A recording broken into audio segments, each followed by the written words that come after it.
نحمده ونستعينه ونستغفره ونؤمن به ونتوكل عليه ونعوذ بالله من شرور أنفسنا ومن سيئات أعمالنا من يهده الله فلا مضل له ومن يضلل فلا هادي له وأشهد أن لا إله إلا الله وأشهد أن محمدا عبده ورسوله أما بعد فإن خير الحديث كتاب الله وخير الهدي هدي محمد صلى الله عليه وسلم وشر الأمور محدثاتها وكل محدثة بدعة وكل بدعة ضلالة وكل ضلالة في النار. أما بعد أعوذ بالله السميع العليم من الشيطان الرجيم. لن تنالوا البر حتى تنفقوا مما تحبون وما تنفقوا من شيء فإن الله به عليم. ہر قسم کی تعریفات اللہ مالک الملک کے لیے ہیں جنہوں نے جنات اور انسان کو حقیقی معنوں میں اپنی پوجا، اپنی بندگی اور اپنی عبادت کے لیے بنایا ہے۔ جنات اور انسان کی تخلیق کا حقیقی اور بنیادی مقصد یہی تھا کہ وہ بارگاہ رب العالمین میں آیا کریں، اپنی جبین نیاز کو مالک کائنات کی بارگاہ میں آ کے جھکایا کریں، اپنے دست سوال کو کبریا کی بارگاہ میں آ کے پھیلایا کریں، اپنی کمر کو حالت رکوع میں اس کی بارگاہ میں آ کے ہم کیا کریں، اسی کی تکبیر کی صداؤں کو بلند کیا کریں، اسی کی تحلیل کے آوازوں کو اجاگر کیا کریں اور اسی کی تسبیح گیت گایا کریں۔ چنانچہ ارشاد ہوا وما خلقت الجن والانس الا لیعبدون، اور میں نے نہیں بنایا جنات اور انسان کو مگر اپنی پوجا، اپنی بندگی اور اپنی عبادت کے لیے۔ حمد و ثنا کے بعد عرب ہاربن گنت اور بے شمار درود و سلام ہوں اس ہستی اقدس و مقدس پر کہ جن کا نام نامی اور اسم گرامی محمد کریم صلی اللہ علیہ وآلہ آلہ وصحبہ وبارک وسلم ہے۔ اللہ رب العزت نے سید العرب والعجم، امام المتقین والابرار، حضرت اشرف الانبیاء والمرسلین، حضرت خاتم النبیین جناب محمد کریم صلی اللہ علیہ وسلم کو اہل کائنات کی ہدایت اور ان کی رہنمائی کے لیے مبعوث فرمایا، اور آپ کی ذات بابرکات کے ذریعے اہل کائنات کی ہدایت اور ان کی رہنمائی کا خوب بندوبست فرمایا۔ حضرت رسول اللہ صلی اللہ علیہ وسلم چونکہ کائنات کے آخری ہادی، آخری رہنما اور آخری پیشوا ان معنوں میں تھے کہ آپ کے بعد اب وحی کسی کے اوپر نہیں آنی تھی، اس لیے اللہ تبارک و تعالیٰ نے آپ کی ذات اقدس و مقدس کو مجموعہ صفات اور کمالات بنا دیا، اور ان باتوں سے بڑھ کر یہ کہ آپ کی زندگی میں کوئی صبح، کوئی شام اور کوئی رات ایسی نہیں آئی، دکھوں کی کوئی گھڑی اور خوشیوں کا لمحہ ایسا نہیں آیا جب مالک کائنات نے اپنی تائید کو، اپنی نصرت اور اپنی حمایت کاملہ اور لازوال و بے مثال کو حضرت رسول اللہ صلی اللہ علیہ وسلم کے شامل حال نہ فرمایا ہو۔ اور ان تمام باتوں سے بڑھ کر یہ کہ عرش کے رب نے اپنی آخری کتاب حمید کو سید العرب والعجم، امام المتقین والابرار، حضرت اشرف الانبیاء والمرسلین پہ اسی ماہ مبارک کی ایک تاک رات کو آسمان دنیا سے، لوح محفوظ سے آسمان دنیا پہ منتقل فرما کر آپ پہ وحی کا اجرا فرما دیا، وحی کو جاری و ساری فرما دیا۔ یہ کتاب چونکہ رمضان المبارک میں نازل ہوئی، اس لیے ہمیں اس مہینے کے روزے رکھنے کا حکم دیا گیا۔ رمضان المبارک کے روزوں کی نزول قرآن کے ساتھ بڑی گہری مناسبت ہے۔ قرآن مجید مجموعہ افکار بھی ہے اور مجموعہ اعمال بھی ہے، اس کے اندر فکری غذا بھی موجود ہے، روحانی غذا بھی موجود ہے، اور اچھے سے اچھے، اعلیٰ سے اعلیٰ، عرفہ سے عرفہ، بہتر سے بہتر جو اعمال ہیں ان کی بھی کامل، مکمل اور اکمل رہنمائی اس کتاب کے اندر موجود ہے۔ یہ مہینہ در حقیقت خیرات کو جمع کرنے کا مہینہ، نیکیوں کو جمع کرنے کا مہینہ، قرب الہی کی تیاری کا مہینہ، تقوی، للہیت، اللہ تبارک و تعالیٰ کی خشیت کو اپنے دل میں جگہ دینے کا مہینہ ہے۔ وہ چیزیں جو دل کو پالش کرتی ہیں اور وہ چیزیں جو انسان کو اللہ تبارک و تعالیٰ کی قربت کے راستے کو پر چلاتی ہیں، ان چیزوں میں سے ایک چیز اپنے مال کو اللہ تبارک و تعالیٰ کے راستے میں بھی خرچ کرنا ہے۔ آپ کو پتہ ہے کہ میں بدنی عبادات کا ذکر بھی کرتا رہتا ہوں، قولی عبادات کا ذکر بھی کرتا رہتا ہوں، لیکن ہمارے دین کا ایک بڑا حصہ عبادات کے اندر جو ہے، اموال کی عبادات جو ہیں، اموال کو اللہ کے راستے میں انفاق کرنے کے اوپر بھی مشتمل ہے۔ کم از کم ارکان اسلام میں بھی اگر آپ غور کیجئے تو 2 رکن ایسے ہیں جن کا تعلق واضح طور کے اوپر انفاق کے ساتھ ہے، ایک زکوٰۃ کا تعلق اور ایک حج کا تعلق۔ اگر انسان کے پاس وسائل نہ ہوں تو وہ زکوٰۃ دینے کا مکلف نہیں. اسی طرح جس کے پاس زاد رام موجود ہو وہ حج کرنے کا مکلف نہیں ہے. اگر انسان کے پاس اموال موجود ہوں، مالی وسعت موجود ہو، تو جہاں پہ اس پہ زکوٰۃ لاگو ہوتی ہے 7.5 تولے سے زیادہ زیورات طلائی اس کے پاس موجود ہوں یا ان کے برابر کیش کی رقم موجود ہو. بعض علماء نے 52 تولے چاندی کے نصاب کو 7.5 تولے پہ فوقیت دی ہے، لیکن یہ ایک میری ایک طالب علمانہ رائے ہے کہ جو زیور آپ کے گھر میں رائج ہو اس کو نصاب کے طور پر استعمال کرنا چاہیے. چونکہ ہمارے بڑے شہروں کے اندر آج کل چاندی کے زیورات کا استعمال کم ہے، اس لیے 7.5 تولے سونے کا جو معیار یا نصاب ہے اس کو زیادہ فوقیت حاصل ہے. لیکن بہت سے لوگ اس کو انفع للفقراء یعنی فقراء اور مساکین کی منفعت کو مد نظر رکھتے ہوئے 52 تولے چاندی کو فوقیت دیتے ہیں نصاب کے اعتبار سے. بہرحال دونوں آراء جو ہیں علماء کی اس حوالے سے موجود ہیں، لیکن میرا رجحان ذاتی طور پہ 7.5 تولے سونے کی طرف ہے، اس لیے کہ رائج الوقت جو زیور یا سرمایہ ہوتا ہے اس کے اوپر زکوٰۃ کا لاگو ہونا یہ ہر اعتبار سے زیادہ فوقیت اور راجح موقف کے اعتبار سے زیادہ پختہ بات نظر آتی ہے. بہرکیف اس کے ساتھ ساتھ بہت سی نفلی عبادات بھی ہیں جن کا تعلق اموال کے ساتھ ہے. مثال کے طور پہ قربانی کرنا، اس کا خالصاً تعلق آپ کی مالی وسعت کے ساتھ ہے.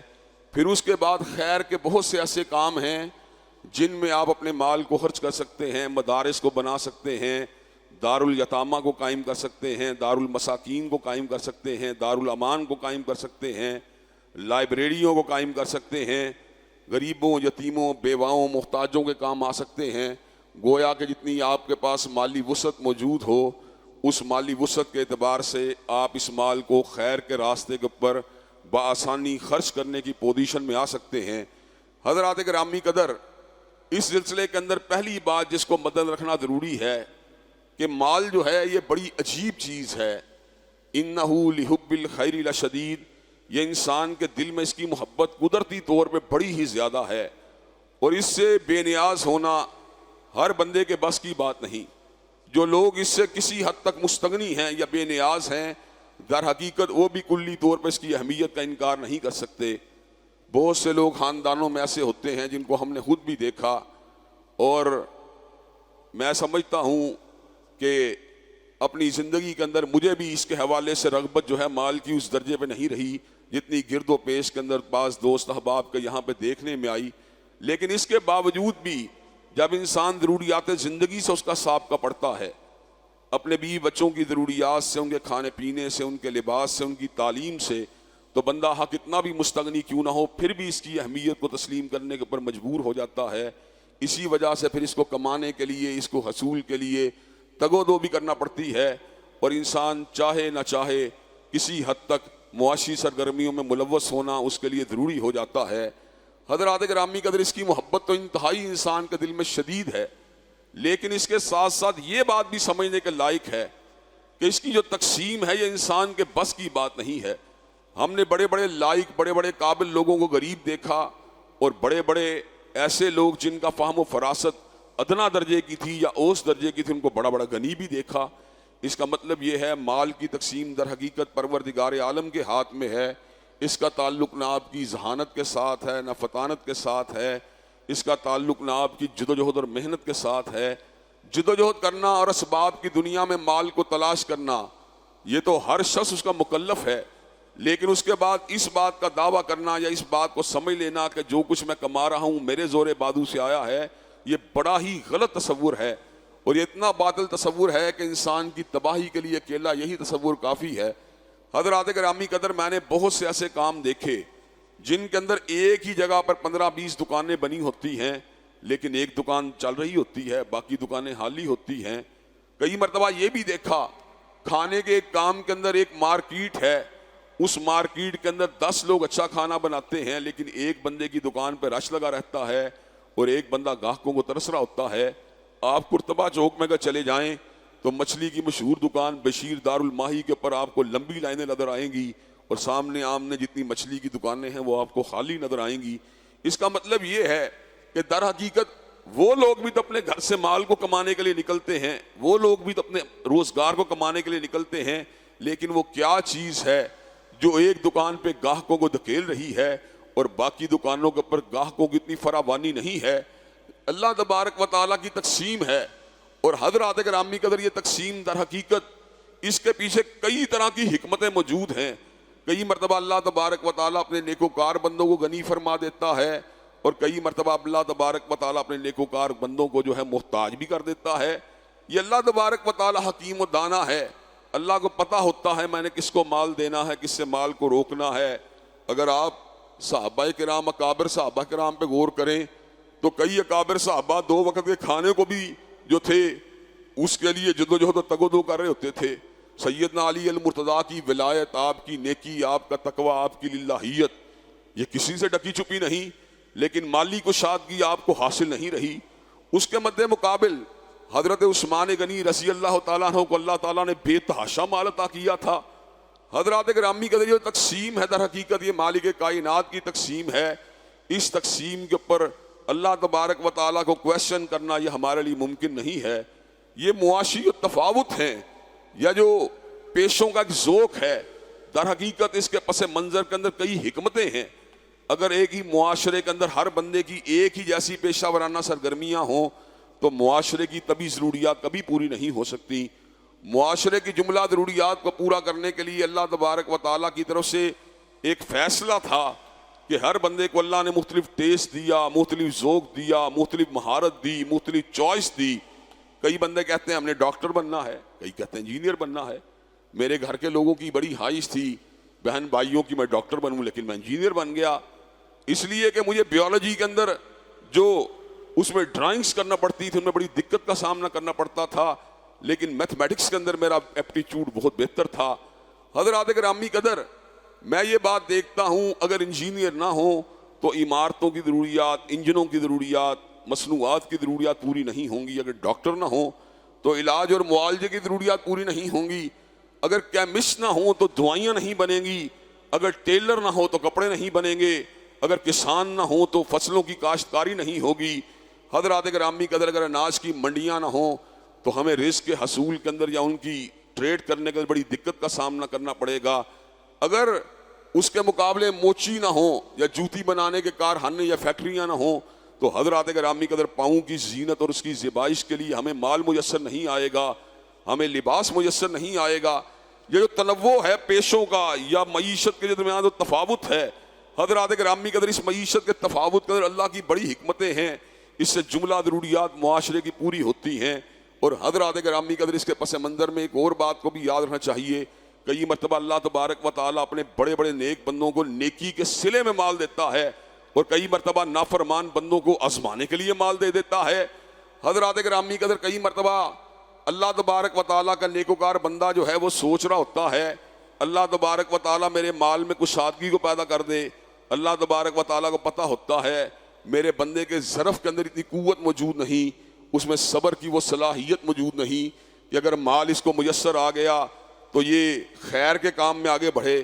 حضرات گرامی قدر میں نے بڑے لوگوں کو دیکھا جب ان کے پاس مال نہیں تھا تو وہ متین تھے، سادہ تھے، ہمدرد تھے، لوگوں کے کام آنے والے تھے، عبادات کو بجا لانے والے تھے۔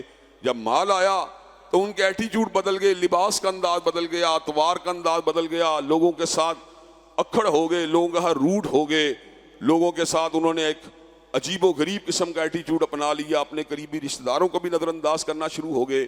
تو اللہ تبارک و تعالیٰ نے اس حکمت کو قرآن مجید کے ایک بڑے مقام کے اوپر بڑے خوبصورت انداز میں کوئی یوں بیان کیا ہے، وَلَوْ بَسَطَ اللَّهُ الرِّزْقَ لِعِبَادِهِ لَبَغَوْا فِي الْأَرْضِ۔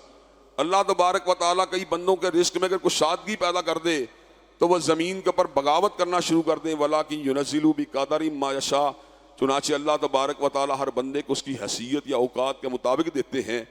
آپ غور کیجئے، سید العرب والعجم، امام المتقین والابرار، حضرت اشرف الانبیاء والمرسلین، آپ کے اوپر ایسا وقت بھی آیا کہ کئی ہفتے فقط کھجور و پانی کے ساتھ گزارا کرتے رہے۔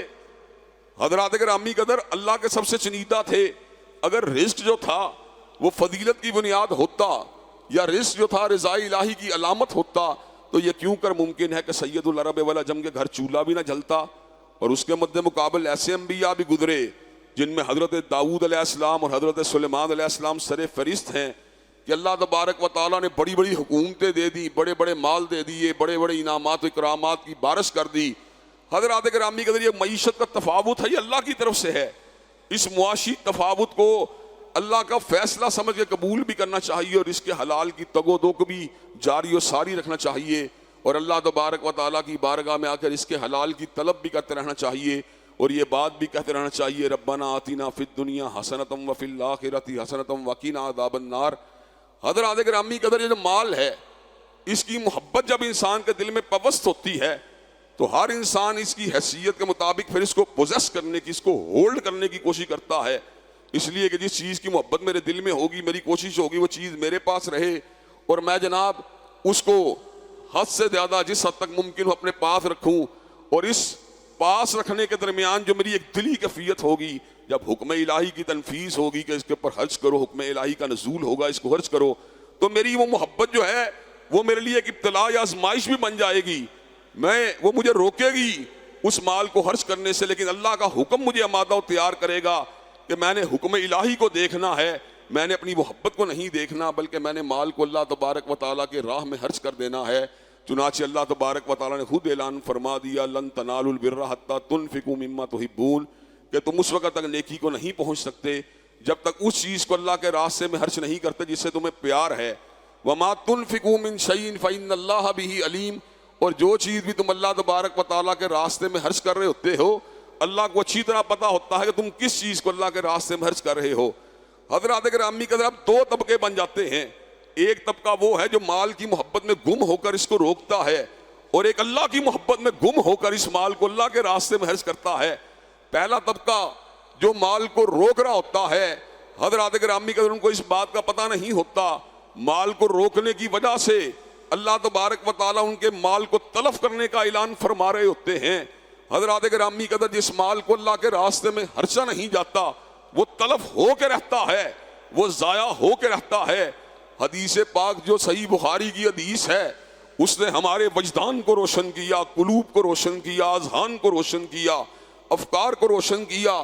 کوڑی، گنجے اور اندھے کی حدیث پاک نے ہمارے سوچ کے دریچوں کو کھول کر رکھ دیا۔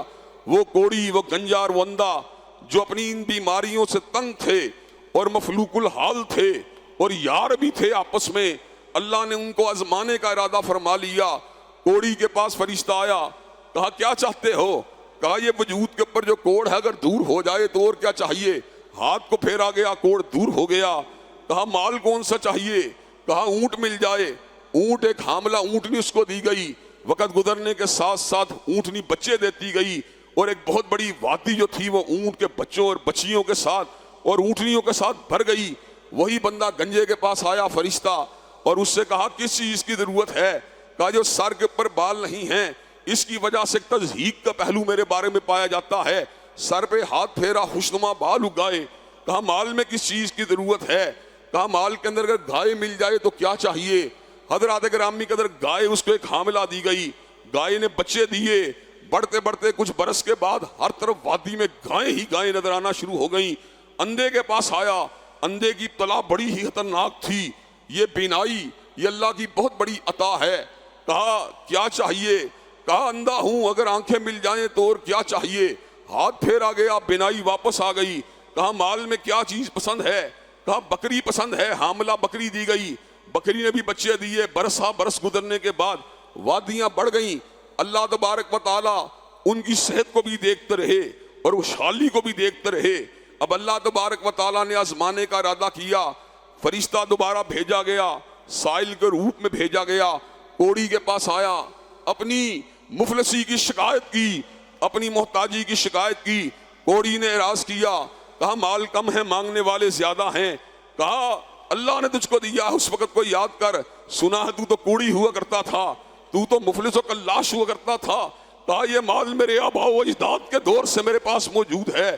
کہا اگر تو جھوٹا ہے تو اللہ تجھے ویسا ہی کر دے جیسے تو پہلے تھا۔ اللہ کی طرف سے جب عذاب آیا، اونٹ مر گئے، دوبارہ کوڑ کا مرض پیدا ہو گیا۔ گنجے کے پاس آیا، اس سے بھی یہی استفسار کیا۔ کہا گنجے، کہا تو سنا ہے گنجا ہوتا تھا، تو مفلس و کلاش ہوتا تھا. کہا نہیں نہیں میں بھی جدی پشتی امیر ہوں. کہا مال دے مجھے، میں ضرورت مند ہوں. کہا مانگنے والے زیادہ ہیں مال کم ہے. جب اس طرح کی باتیں ہوئی، مکالمہ ہوا، اس کو اللہ کی نعمت کا احساس دلایا. جب وہ نعمت سے منکر ہوا، فرشتے نے بد دعا دی، اللہ تجھے ویسے ہی کر دے. بال گر گئے، مال تلف ہو گیا. وہی فرشتہ سائل کے روپ میں بندے کے پاس پہنچا. کہا مجھے مال کی ضرورت ہے، میں سائل ہوں. کہا ایک وقت تھا جب میری بینائی نہیں تھی، اور ایک وقت تھا جب مفلس و کلاش تھا. رب نے مجھ پہ بڑا فضل کیا، آج تو اس کے نام پہ مجھ سے مانگنے کے لیے آیا ہے. جا سامنے بکریاں کھڑی ہیں، جتنا تیرا جی چاہتا ہے جس نے مجھے دیا اس کے نام پہ مانگنے والے جو جی چاہے یہاں سے لے جا. کہا مجھے مال کی ضرورت نہیں، تجھے آزمایا گیا تو کامیاب ہو گیا. حضرات گرامی قدر، وہ کیا چیز تھی جس نے کوڑی اور گنجے کے مال کو تلف کروا دیا؟ اور وہ کیا چیز تھی جس نے اندھے کے اوپر اللہ تبارک و تعالیٰ کی رضا کا نزول فرما دیا؟ وہ بخل تھا جو اللہ تبارک و تعالیٰ کی محبت پہ غالب آ گیا، جس نے کوڑی اور گنجے کو ہلاکت کے گڑھے میں گڑا دیا. اور وہ سخاوت تھی جس نے اندھے کا بیڑا پار لگوا دیا. حضرات گرامی کے اللہ تبارک و تعالیٰ نے سورہ کہف کے اندر 2 باغبانوں کا ذکر کیا، جن میں سے ایک بڑا تگڑا باغبان اور دوسرا ذرا اس کا ہمسایہ چھوٹا باغبان.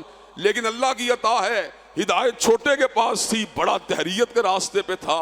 وہ اس کو کہتا رہا جب اپنی کھیتیوں میں داخل ہوتے ہو، ماشاء اللہ لا قوت الا باللہ پڑھا کرو. تم اللہ تبارک و تعالیٰ کی مشیت کے اوپر، اس کے فیصلوں کے اوپر، اس کی عطاؤں کے اوپر اس کا شکریہ ادا کیا کرو. کہنے لگا وما ظن الساعہ، وگرنہ ایک وقت قیامت کا دن آئے گا جب تمہیں اپنے اعمال کا جواب دینا پڑے گا، اپنی بخیلی کا جواب دینا پڑے گا، اللہ کی ناشکریوں اور نافرمانیوں کا جواب دینا پڑے گا. تو جواب کے اندر اس بڑے باغبان نے کیا الفاظ کہے؟ وما ظن الساعۃ قائمۃ ولئن رددت الی ربی. پہلی بات تو یہ ہے قیامت نے آنا ہی نہیں، اور اگر قیامت آ بھی گئی تو جس رب نے مجھے بقول تمہارے وہاں پہ روکنا ہے وہ مجھے یہاں کیوں نہیں روک رہا؟ حضرات گرامی کے پروردگار عالم کو غصہ آیا، اللہ تبارک و تعالیٰ نے اس کے باغ کو اجاڑ کے رکھ دیا. اسی طرح اللہ تبارک و تعالیٰ نے سورہ قلم کے اندر ایک باغباں کا ذکر کیا ہے جو اپنی زندگی میں صدقہ و خیرات کرتا رہا. اس کے بیٹے جو تھے اس کے چلے جانے کے بعد سوچنے لگے باپ تو بڑا ہی بے وقوف تھا، مال کو اللہ تبارک و تعالیٰ کے راستے میں خرچ کر کے مال کی مقدار کو کم کرتا رہا.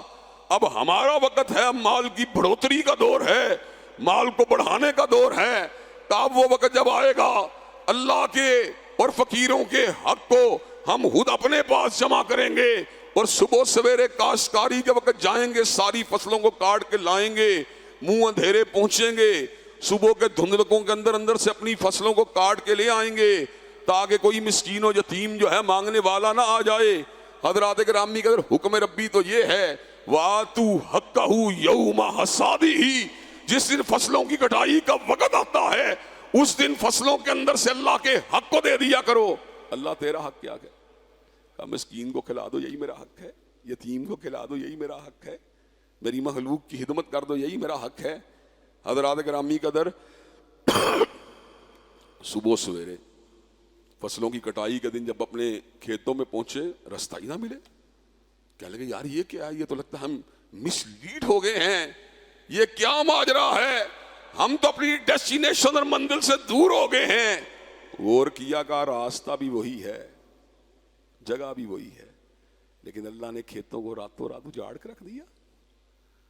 مال کو تلف کرنا یہ کس کے قبضہ اختیار میں ہے؟ یہ اللہ کے قبضہ اختیار میں. پہلی بات، جس مال کو اللہ کے راستے میں خرچ کرنے سے روکا جاتا ہے اللہ تبارک و تعالیٰ جب چاہیں اس مال کو برباد کر سکتے ہیں اور صاحب مال کے پر بھی اپنے غضب کا نزول فرما سکتے ہیں. قارون کے پاس کیا تھا؟ اتنی بڑی جماعت تھی جس کو صرف خزانہ اٹھانے کی جماعت نہیں تھی، چابیاں اٹھانے والی جماعت چاہیے تھی. خزانے کی چابیاں اٹھانے کے لیے طاقتور انسانوں کی ایک جمعیت کی ضرورت ہوتی تھی. اہل علم اس کو کہتے تھے احسن کما احسن اللہ الیک، اور تو لوگوں کے ساتھ ویسے ہی احسان والا معاملہ کر جس طرح اللہ نے تیرے ساتھ احسان والا معاملہ کیا ہے. بکواسی تھا اور متکبر تھا، اللہ تبارک و تعالیٰ کے احسانات کا منکر تھا. کہتا تھا انما اوتیتہ علی علم عندی، میں نے جو کچھ بھی کمایا ہے اپنے علم کے ذریعے کمایا ہے۔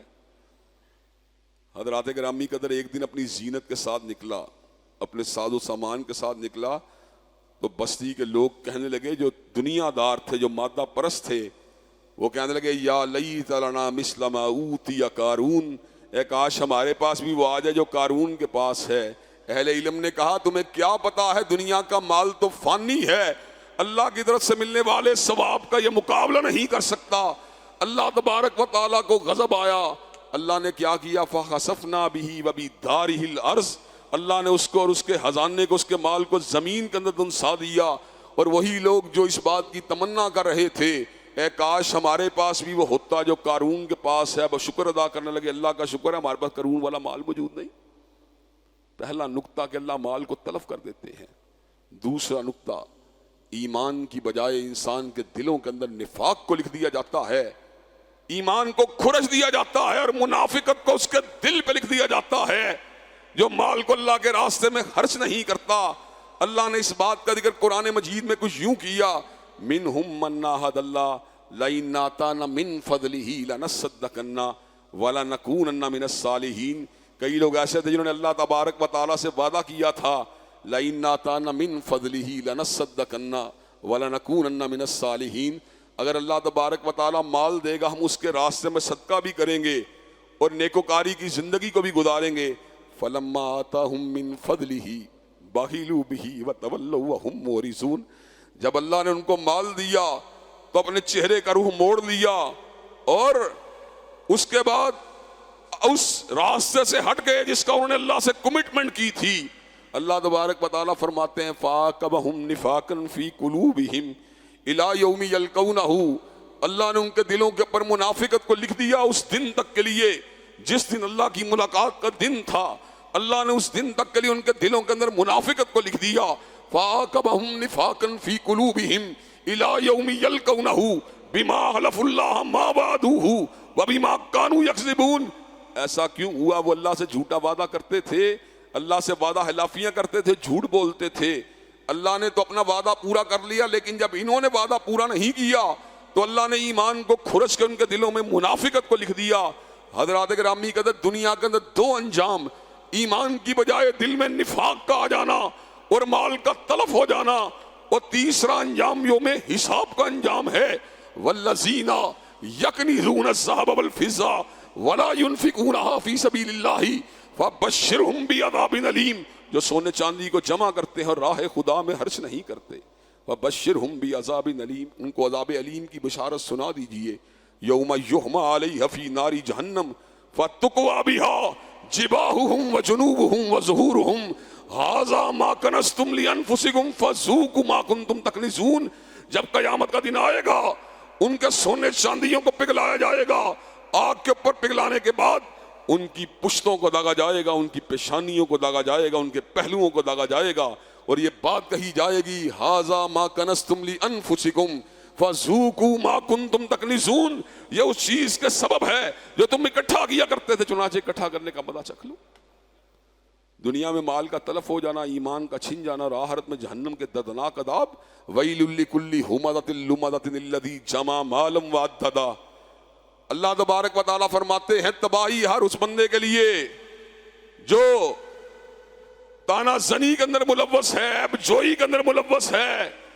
الذی جمع مالا وعددا، اور مال کو گننے کے اندر، جمع کرنے کے اندر مصروف و مشغول رہتا ہے۔ اس کا گمان یہ ہے کہ اس کا مال ہمیشہ رہے گا، ایسی کوئی بات نہیں۔ وقت آنے والا ہے جب اس کو ہوتما میں ڈال دیا جائے گا، جب اس کو آگ کے تنوروں کی نظر کر دیا جائے گا۔ حضرات گرامی قدر، یہ مال جس کو اللہ کے راستے میں خرچہ نہیں کیا، یہ جہنم کے انگاروں کو جمع کرنے کا سبب ہے۔ اور اس کے برعکس وہ لوگ جو اللہ کی محبت میں ڈوب گئے اور مال کی محبت سے دستبردار ہو گئے، ان کا انجام کیا ہے؟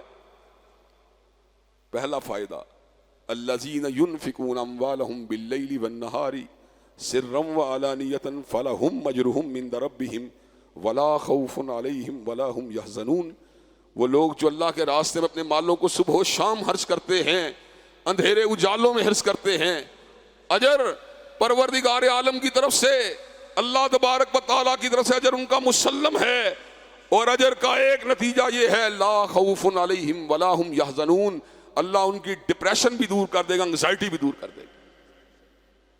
ڈپریشن ماضی کے غموں سے جنریٹ ہوتا ہے اور انگزائٹی مستقبل کے خوف سے جنریٹ ہوتی ہے، بے یقینی کی کیفیت، ہیجان کی کیفیت، بے قراری کی کیفیت۔ آج آپ کا معاشرہ ڈپریشن انگزائٹی کی دلدل میں اترا ہوا ہے۔ الذین ینفقون اموالہم باللیل والنہار سرا وعلانیۃ فلہم اجرہم عند ربہم ولا خوف علیہم ولا ہم یحزنون، جو اپنے مال کو خرچ کریں گے اللہ تبارک و تعالیٰ ان کے خوف اور غم مٹا دے گا۔ اور دوسرا فائدہ وَمَا أَنفَقْتُم مِّن شَيْءٍ فَهُوَ يُخْلِفُهُ وَهُوَ خَيْرُ الرَّازِقِينَ، جس مال کو تم اللہ کے راستے میں خرچ کرتے ہو وہ اپنا بدل لے کے آتا ہے، وَهُوَ خَيْرُ الرَّازِقِينَ، اور اللہ بہترین رزق دینے والا ہے۔ یہ ممکن ہی نہیں کہ اللہ کے راستے میں مال کو خرچ کیا جائے اور مال اپنا بدل نہ لے کے آئے۔ حضرات گرامی قدر، حضرت رسول اللہ نے ایک بندے کے واقعہ بیان کیا، صاحب قوم میں سے صحیح مسلم میں حدیث موجود ہے۔ ایک بندہ جا رہا تھا، اس نے بادلوں میں سے آواز کو سنا، بادلوں کے اندر سے آواز سننا بڑا عجیب واقعہ تھا، پہلی مرتبہ بادلوں میں سے آواز سنی، اور آواز یہ تھی کہ فلاں شخص کے کھیت کے اوپر جا کے برسو۔ بندہ بڑا حیران کہ یار فلاں شخص کے کھیت پہ جا کے برسو۔ اس نے دیکھا بادل جاتے ہیں، گرد و نواح کے علاقے بنجر ہیں، ایک جگہ پہ ہریالی ہے، بادل وہاں پہ کھڑے ہیں، پانی گر رہا ہے، اس کے بعد بادل وہاں ٹریول کر جاتے ہیں۔ بندہ اس بندے کا پہنچا، وہ اپنی جناب بیلچے کے ذریعے، اپنی کدھال کے ذریعے نالیاں سیدھی کر رہا تھا، باغ کو سینچ رہا تھا، کیاریوں کو پانی دے رہا تھا۔ اس نے کہا تیرا نام کیا ہے؟ اس نے کہا فلان۔ کہا میں نے تیرے نام کی آواز بادلوں سے سنی ہے، تو کرتا کیا ہے؟ کہا میں نے اپنے مال کے 3 حصے کیے ہیں، پیداوار کا ایک حصہ جو ہے اس باغ پہ لگاتا ہوں، ایک حصہ گھر لے کے جاتا ہوں، ایک حصہ اللہ کے راستے میں لگا دیتا ہوں۔ وما انفقتم من شیء فهو یخلفہ وهو خیر الرازقین، اس مال کو تم اللہ کے راستے میں خرچ کرتے ہو وہ اپنا بدل لے کے آتا ہے۔ حضرات گرامی قدر، خوف اور غم کا دور ہو جانا اور بدل کا مل جانا، اور تیسرا نتیجہ جو آخرت میں ملنے والا ہے وہ ان نتائج سے بہت بڑا ہے۔ وہ کیا ہے؟ مثل الذین ینفقون اموالہم فی سبیل اللہ کمثل حبۃ انبتت 7 سنابل فی کل سنبلۃ 100 حبۃ واللہ یضاعف لمن یشاء واللہ واسع علیم۔ اللہ کے راستے میں ایک دینار کو خرچنے والے، ایک درہم کو خرچنے والے، ایک ریال کو خرچنے والے، ایک روپے کو خرچنے والے، اس کی مثال پتہ کس طرح ہے؟ جس طرح ایک دانے کو زمین میں بویا گیا، اس دانے سے 7 کونپلیں نکلی، ہر کونپل میں اللہ نے 100 دانوں کو پیدا کیا۔ واللہ یضاعف لمن یشاء، اور اللہ تبارک و تعالیٰ جس کے لیے چاہے اس سے بھی زیادہ بڑھا دے۔ حضرات گرامی قدر، دنیا کی کون سی ٹریڈ ہے جو اس ٹریڈ کا مقابلہ کر سکے؟ 50% بچ جائے ہم کہتے ہیں بڑی اچھی انویسٹمنٹ ہو گئی، اور 100% بچ جائے ہم کہتے ہیں کمال ہی ہو گیا ہے۔ مجھے یہ بات بتلائیے 700 گنا ملٹی پلائی ہو کے ریٹرن کا تصور کہاں پہ موجود ہے؟ حضرات گرامی قدر، دنیا کے کسی مقام کے اوپر ایسی ٹریڈنگ موجود نہیں جس میں 1 روپیہ انویسٹ کیا جائے اور 700 کا ریٹرن لایا جائے، $1 خرچ کیا جائے 700 کا ریٹرن کیا جائے، اور ساتھ ہی ٹریڈ کرنے والا یہ بھی کہے واللہ یضاعف لمن یشاء، میں چاہوں تو اس سے بھی زیادہ بڑھا سکتا ہوں تیری نیت کے تحت۔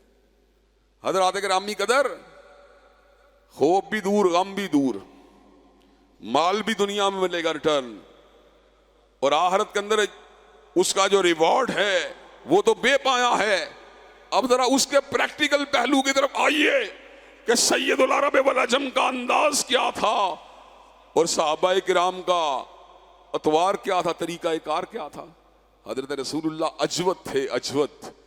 کائنات میں کوئی بندہ آپ کی صحابت کا مقابلہ نہیں کر سکتا۔ اور رمضان کے ماہ مبارک میں حضرت رسول اللہ کی صحابت اپنے پورے عروج پہ ہوتی تھی۔ جب حضرت جبریل امین آپ کے ساتھ قرآن مجید کا دور فرمایا کرتے تھے تو آپ کی صحابت اس طرح ہوتی تھی جس طرح تیز رفتار آندھیاں چل رہی ہیں۔ حضرات گرامی قدر، اور آپ کے صحابہ کرام رضوان اللہ علیہ مجمعین جب بھی ان کو اسلام کے لیے اللہ کے راستے میں انویسٹ کرنے کے لیے بلایا گیا، کس طرح دیوانہ وار لبیک کہا۔ جیسے اسرا ایک ایسا موقع تھا جب اسلام کو بڑی تعداد کے اندر مال کی ضرورت تھی، حضرت رسول اللہ نے کہا جو آج 100 اونٹوں کو ساد و سامان کے ساتھ اللہ کے راستے میں دے گا میں اس کو جنت کی بشارت دیتا ہوں۔ سیدنا عثمان کھڑے ہوئے، کہا جنت کے بدلے 100 اونٹوں کے بدلے جنت یہ مہنگا سودا نہیں۔ اور جنت کیا ہے؟ جنت کے اندر ایک کمان کے برابر جگہ جو ہے، خیر من الدنیا و ما فیہا، دنیا کے تمام اموال و اسباب سے بہتر ہے۔ عثمان کو جنت کی قدر و قیمت کا پتا تھا۔ جنت کیا ہے؟ وہاں کی اہلیہ حور کا رومال جو ہے خیر من الدنیا و ما فیہا ہے، کہ اس کے رومال کا اتنی قیمتی اس کا رومال ہے کہ دنیا کی ساری نعمتیں اس رومال کا مقابلہ بھی نہیں کر سکتی۔ حضرت عثمان نے 100 اونٹوں کو اللہ کے راستے میں وقف کیا۔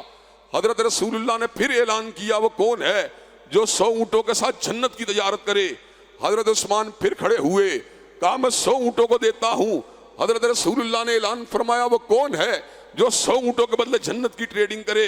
حضرت عثمان پھر کھڑے ہوئے، چوتھی مرتبہ اعلان کیا، پھر 100 اونٹوں کو دیا۔ پانچویں مرتبہ اعلان کیا، پھر 100 اونٹوں کو دیا۔ چھٹی مرتبہ اعلان کیا، پھر 100 اونٹوں کو دیا۔ ساتویں مرتبہ اعلان کیا، پھر 100 اونٹوں کو دیا۔ حضرت رسول اللہ نے فرمایا قد یا عثمان، عثمان بس کرو، ما ذرہ عثمان ما عمل بعد اليوم، آج کے بعد تم جو مرضی عمل کرو تمہیں کوئی نقصان نہیں ہو سکتا۔ حضرات گرامی قدر، اسی غزوے کے اندر حضرت عمر فاروق اپنے نصف مال کو اپنے گھر سے لے کے آئے، اور اس انداز سے لے کے آئے، اس نیت سے لے کے آئے، اس انٹینشن سے لے کے آئے کہ آج کے دن میں اللہ کی رضا کو حاصل کرنے کے لیے سب کو پیچھے چھوڑ دوں گا۔ اللہ کی رضا اور خوشنودی کے حصول کے لیے کمپیٹ کرنا یہ کسی بھی اعتبار سے غلط بات نہیں ہے۔ آپ 100 مرتبہ سبحان اللہ والحمدللہ ولا الہ الا اللہ واللہ اکبر کہتے ہیں، مجھے 200 مرتبہ پڑھنا چاہیے۔ اگر میں 200 مرتبہ پڑھتا ہوں، میرے بیٹے یا میری اہلیہ کو 300 مرتبہ پڑھنا چاہیے۔ کمپٹیشن نیکی میں ہونا اس میں کوئی حرج کی بات نہیں۔ اگر میں 1 پارے پڑھتا ہوں، آپ کو 3 پارے پڑھنے چاہیے۔ اگر آپ 3 پارے پڑھتے ہیں، مجھے 5 پارے پڑھنے چاہیے۔ اس کمپٹیشن کے اندر کوئی حرج والی بات نہیں۔ کمپٹیشن وہ ہے جو ناک اور غرور کا کمپٹیشن منع ہے اسلام کے اندر۔ حضرت عمر فاروق رضی اللہ تعالیٰ عنہ نیکی کے اس کمپٹیشن میں سبقت لے جانے کے لیے آئے اور کہا آج کے دن انشاءاللہ میں آگے رہوں گا۔ حضرت رسول اللہ بڑا خوش ہوئے، پاس ہی ابو بکر موجود تھے۔ کہا ابو بکر تو کیا لے کے آیا؟ کہا آپ نے کہا تھا اسلام کو مال کی ضرورت ہے، سارے گھر کا ساد و سامان اکٹھا کر کے لے آیا۔ کہا گھر میں کا چھوڑا ہے؟ کہ اللہ اور اس کے رسول کی محبت کو چھوڑا ہے؟ کیا اللہ اور اس کے رسول کی محبت سے بڑا اثاثہ بھی کوئی گھر میں ہو سکتا ہے؟ حضرات گرامی قدر، یہ صحابہ کا چلن تھا انفاق فی سبیل اللہ کے حوالے سے۔ اس انفاق کے کرنے کی وجہ سے ان کے دلوں کے اوپر ایمانیات کے نور سے ان کے دل بھرے ہوئے تھے۔ مال کی محبت نے ان کو دنیا کی محبت کے اندر کبھی غرق نہیں ہونے دیا۔ ان کے دل میں ایک ہی چیز کا خیال ہوتا تھا، بل تؤثرون الحیات الدنیا والآخرۃ خیر وابقیٰ ان ھذا لفی الصحف الاولیٰ صحف ابراہیم و موسیٰ۔ تمہاری نگاہ دنیا کی زندگانی پہ ہوتی ہے، حالانکہ دنیا کی زندگی بیماریوں کے ساتھ، محتاجیوں کے ساتھ، مشکلات کے ساتھ جڑی ہوئی ہے۔ آخرت کی زندگی دنیا کی زندگی سے بہتر ہے۔ تمہاری نگاہ دنیا کی حسینہ کے چہرے پہ ہوتی ہے، حالانکہ دنیا کی حسینہ جو ہے جنت کی حور کا مقابلہ نہیں کر سکتی۔ تمہاری نگاہ دنیا کے خدام پہ ہوتی ہے، حالانکہ دنیا کے خدام غلمان کی خدمت کا مقابلہ نہیں کر سکتے۔ تمہاری نگاہ دنیا کی پی آر پہ ہوتی ہے، حالانکہ جنت کی پی آر فَأُولَٰئِکَ مَعَ الَّذِینَ أَنْعَمَ اللَّهُ عَلَیْہِم مِنَ النَّبِیِّینَ وَالصِّدِّیقِینَ وَالشُّہَدَاءِ وَالصَّالِحِینَ، کہ اللہ تبارک و تعالیٰ نے وہاں پر انبیاء، صدیقین، شہداء اور صلحاء کی رفاقت کو تیار کر دیا ہے۔ دنیا کی پی آر جنت کی پی آر کا مقابلہ نہیں کر سکتی۔ ہماری نگاہ دنیا کے اندر بڑے بڑی ہستیوں کے دیدار پہ ہوتی ہے، لیکن دنیا کا کوئی دیدار بھی دیدار الہی کا مقابلہ نہیں کر سکتا۔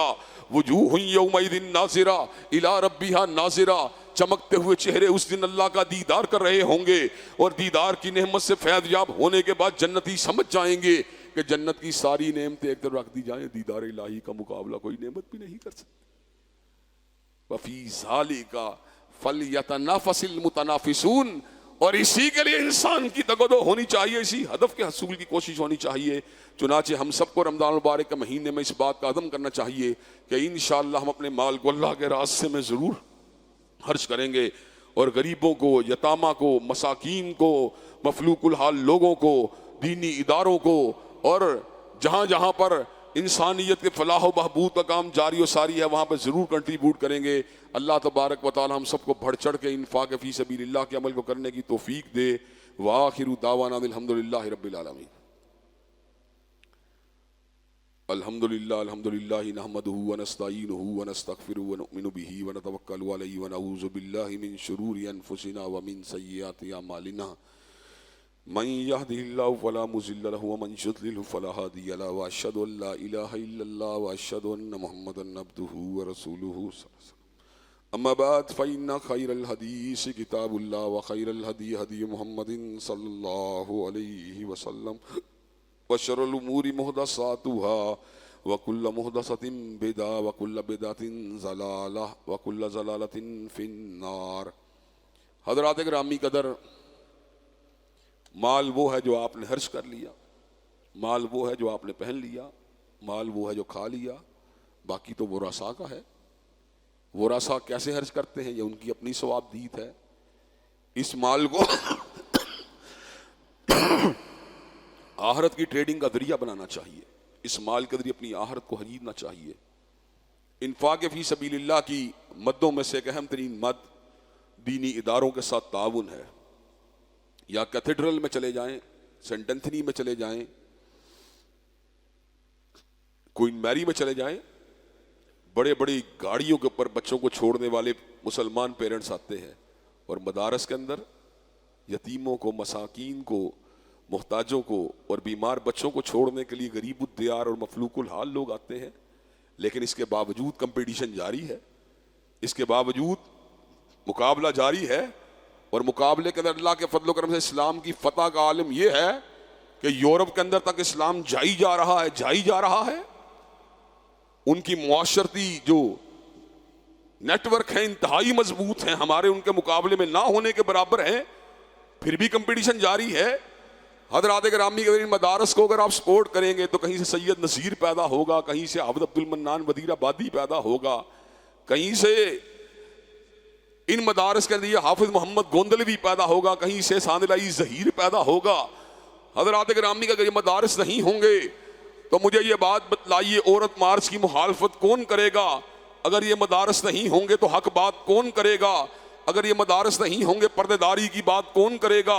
اگر یہ مدارس نہیں ہوں گے تو قال اللہ و قال رسول کی بات کون کرے گا؟ اگر یہ مدارس نہیں ہوں گے عقیدہ توحید کی بات کون کرے گا؟ اگر یہ مدارس نہیں ہوں گے سنت مطہرہ کی بات کون کرے گا؟